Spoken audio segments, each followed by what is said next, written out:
पढ़ना नहीं चाहिए।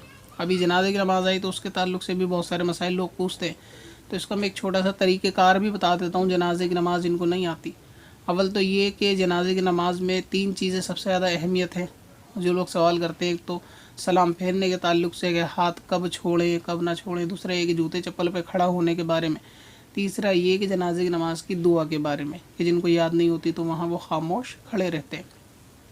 तो अगर जूते चप्पल के अंदर कोई गंदगी नहीं लगी और उसको उतारने में हर्ज है, मतलब ऐसी जगह नमाज जनाजा हो रही है कि वहाँ पर आप अगर नंगे पैर खड़े होंगे या आपने जुराब पहनी है, अगर वो खड़े होंगे वहाँ पे तो वो नुकसान का उसमें ख़तरा रहेगा।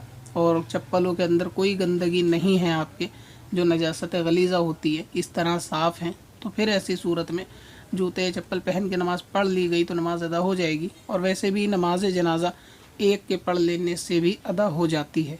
जनाजे की नमाज की तरकीब इस तरह शॉर्ट में आपको बता देता हूँ कि पहली जब आप नमाज के लिए खड़े होंगे तो ऐसी सूरत में तकबीर कहकर हाथ बांधें, यानी अल्लाह अकबर कहें, नियत का हाथ कानों तक उठाएं, उसके बाद नियत की तरह हाथ बांध दें और उसमें पहली रकात के अंदर आप सना पढ़ें। फिर दोबारा अल्लाह अकबर कहें मगर हाथ बंधे ही रहने दें और अल्लाह अकबर कह के दूसरी मरतबा तो दूसरी तकबीर होगी उसमें दरूद पाक पढ़ें। और इसमें दरूद पाक वही पढ़ सकते हैं जो नमाज के अंदर पढ़ते हैं, दरूद इब्राहिमी। तो अगर किसी को वो दरूद ना आती हो तो फिर वो कोई सी भी दरूद पाक पढ़ेगा, उसमें भी हर्ज वाली बात नहीं है।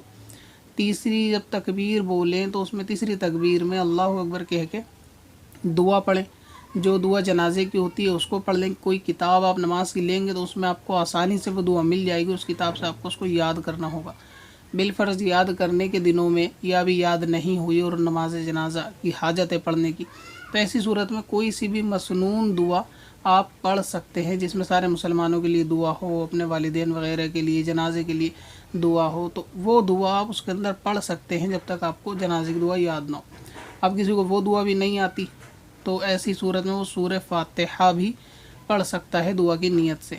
मसलन ये है कि आपने जनाजे के लिए तकबीर बोली, अल्लाह अकबर कह के नीयत बांधी, पहली रकात के अंदर आपने सना पढ़ी, पहली तकबीर के अंदर, क्योंकि इसमें रकात तो नहीं होती, और फिर आपने अल्लाह अकबर कहा और दूसरी तकबीर हुई तो उसके बाद आपने दरूद पाक पढ़ी, फिर अल्लाह अकबर कही, तीसरी तकबीर हुई तो आपने उसमें सूरह फातिहा बतौर दुआ के नीयत से आपने पढ़ दी। तो इस तरह 3 तकबीर में आपको 3 चीज़ें करनी है।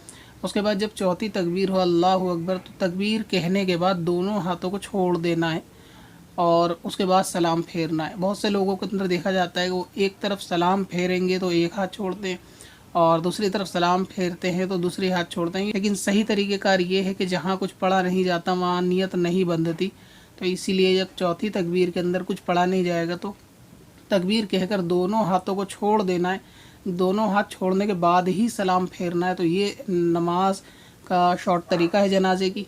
अच्छा, इसके अलावा जूते कहाँ रखे जाएं? अगर जूते पहन के नहीं खड़े हो सकते हैं तो बहुत सारे लोगों को देखते हैं कि वो जूते नमाज के आगे रखते हैं अपने, यानी अपने कदम के आगे जूते रखते हैं, तो वो तरीक़ेकार भी दुरुस्त नहीं है। और ना ही जूते दाएं तरफ रखे जाएं, तो ये भी मना है। अब बाएं तरफ तो सिर्फ वही रख सकते हैं जो बाएं तरफ की सफ़ में सबसे आखिरी खड़ा होगा, क्योंकि अगर आप अपने बाएं तरफ जूते रखेंगे तो वो बराबर वाले के दाएं तरफ हो जाएंगे, तो ऐसी सूरत में उसके लिए जो है कराहत का बाइस होगा। तो इसीलिए जो सबसे आखिरी सफ़ में खड़ा है वो अपने बाएं तरफ रख दे ताकि उधर नमाजी ना हो, तो उसको तो फ़ायदा हो जाएगा। जो सबसे आखिर में खड़े होते हैं कि इसकी तरफ भी नमाजी नहीं होते, मगर ये अगर सामने रखना भी ठीक नहीं है और दाएँ बाएँ रखना भी ठीक नहीं, तो ऐसी सूरत में जो चप्पलें या जूते होते हैं वो दोनों कदम के दरमियान में रखने चाहिए। मसलन ये है कि अगर ये जूता है तो इसको बीच में रख के दोनों पैरों के बीच में जूते चप्पल को खड़ा करके रख दे। इस तरीके से अगर लेटा के नहीं रखते, दोनों खड़ा करके स्पेस थोड़ा बच जाएगा। तो इस तरीके से दोनों कदम के बीच में जूते चप्पल रखने चाहिए, दाएं बाएं आगे पीछे ये नहीं रखने चाहिए। पत्थर में असल